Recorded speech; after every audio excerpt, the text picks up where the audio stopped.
स्वामी जी, क्या आप समझा सकते हैं कि जीवन क्या है और हम गुस्से से कैसे बच सकते माफ हैं? कीजिए, क्या कहा आपने? ये समझाइए कि जीवन क्या है? जीवन क्या है? जी हाँ। ओह।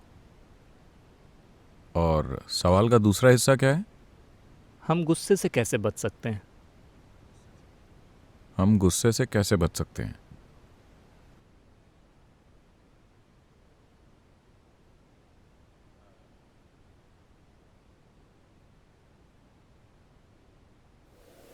See, if you're driving on the Coimbatore streets, अगर आप कोयम्बतूर की सड़कों पर गाड़ी चला रहे हैं तो आपको सड़कों पर बीच में बेतरतीब तरह से रखे डिवाइडर से बचना होता है।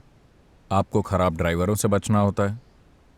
आपको सड़क पार करते पियक्कड़ों से और सड़क पार करते बच्चों से बचना होता है, कई तरह की चीज़ों से। लेकिन जब आप कोयम्बतूर की सड़क पर गाड़ी चलाते हैं तो क्या आपको चंद्रमा से बचना होता है? मैं आपसे पूछ रहा हूं, क्या आपको चंद्रमा से बचना होता है? नहीं, क्योंकि चंद्रमा सड़क पर नहीं है ना? तो इसी तरह अभी क्या आप गुस्सा हैं? नहीं, तो इससे बचने की क्या जरूरत है? उससे बचने की कोई जरूरत नहीं है। दरअसल आपको लगता है कि गुस्सा एक हस्ती है। गुस्सा कोई हस्ती नहीं है। आप गुस्सा होते हैं, आप गुस्सा हो जाते हैं। गुस्सा कहीं बैठा हुआ नहीं है और आप जाकर उससे टकरा जाते हैं, ऐसा कुछ नहीं होता। आप गुस्सा होते हैं। जब आप गुस्सा होते हैं, यह आपके लिए अच्छा अनुभव है, बुरा अनुभव है? बुरा अनुभव है। दूसरों के लिए बेशक बुरा अनुभव है, आपके लिए भी बुरा अनुभव है। आज मेडिकल साइंस ने सिद्ध कर दिया है कि जब आप गुस्सा होते हैं तो आप वास्तव में अपने सिस्टम में जहर घोल रहे हैं। पता है आपको? हमें हमेशा से यह पता रहा है, लेकिन आज केमिकल टेस्ट साफ तौर पर आपको दिखा रहे हैं कि आप असल में अपने शरीर में जहर घोल रहे हैं। गुस्सा होकर आप अपने सिस्टम में जहर पैदा कर रहे हैं। so why would you want to poison yourself? तो आप खुद को ही जहर क्यों देना चाहेंगे? ये जानबूझकर नहीं हो रहा है। आप खुद को जहर दे रहे हैं, आप खुद के लिए बुरा अनुभव पैदा कर रहे हैं, सिर्फ इसलिए क्योंकि आपका मन आपकी बात नहीं सुन रहा है ना? यह आपसे निर्देश नहीं ले रहा है। अगर ये आपसे निर्देश ले रहा होता तो आप उसे खुश रहने को कहते, है ना? आप गुस्सा करने को नहीं कहते।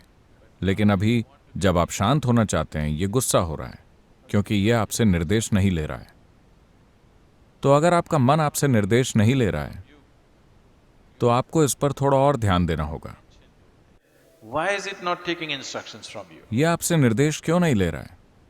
अगर आप ये समझ लेते हैं तो आपको गुस्से से बचने की जरूरत नहीं है, क्योंकि ऐसा नहीं है कि गुस्सा कहीं पर बैठा है और आकर आप पर सवार हो जाता है। आप गुस्सा हो रहे हैं, आप दुखी हो रहे हैं, आप नाखुश हो रहे हैं। आपके साथ ये चीजें मूल रूप से इसलिए हो रही हैं क्योंकि आपने अपने मन को काबू में रखने के लिए कुछ नहीं किया है।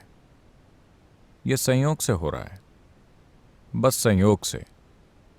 अगर बाहरी हालात ठीक हैं तो आप भी ठीक हैं, अगर बाहरी हालात खराब हैं तो आप भी खराब हैं। इंसान के जीवन को ऐसा नहीं होना चाहिए। इंसान के जीवन को ऐसा होना चाहिए, अगर मैं ठीक हूं तो मेरे आसपास भी सब कुछ ठीक हो जाता है। यही वास्तविकता होनी चाहिए। अभी अगर मेरे आसपास के हालात जिस भी तरह के हैं, मैं भी वैसा हो जाऊंगा। नहीं नहीं, मानव चेतना को परिस्थितियों का निर्माण करना चाहिए। अभी परिस्थितियां मानव चेतना का निर्माण कर रही हैं। ये इंसानी जीवन को ढालने का सही तरीका नहीं है।